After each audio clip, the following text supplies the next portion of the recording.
এক হাত কাটা একটি লোককে সবাই মিলে সেলারে আটকে রাখে। লোকটির নাম অ্যাশ। সে একটা সুপার শপে কাজ করত।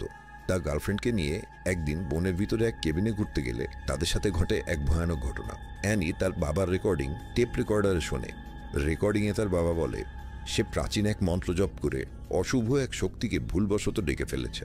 হঠাৎ সেলারের নিচ থেকে অশুভ শক্তিটা অ্যানির মৃত মায়ের উপর আবার ভর করে। সে অ্যাশকে তাড়া করে। অ্যাশ সবাইকে সেলার খুলে দিতে বলে। সেলার খোলার পর অ্যাশ মনস্টারটির সাথে যুদ্ধ করে। এক পর্যায়ে মনস্টারটির একটি চোখ ছুটে গিয়ে ববির গালে পড়ে। এসব ভৌতিক কাণ্ড কারখানা দেখে ববি কেবিন থেকে বনের দিকে দৌড় দেয়। বনের সকল গাছ মেয়েটিকে আঁকড়ে ধরে আর টানতে টানতে অজানায় নিয়ে যায়। মেয়েটির আর্তনাদ বনের গহীন থেকে শোনা গেলে তার বয়ফ্রেন্ড জেক খুবই চিন্তিত হয়ে পড়ে। জেক সবাইকে হুমকি দিতে থাকে এবং সবাইকে ববিকে খুঁজতে বাধ্য করে।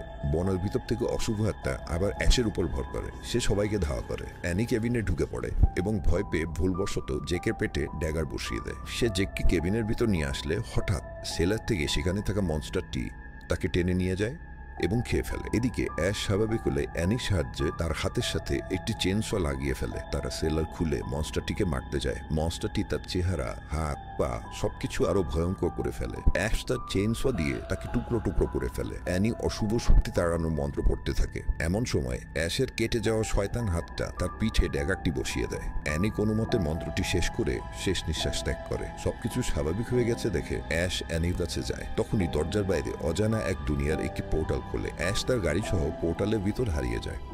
মিস না করতে চাইলে এখনই লাইক আর শেয়ার করুন।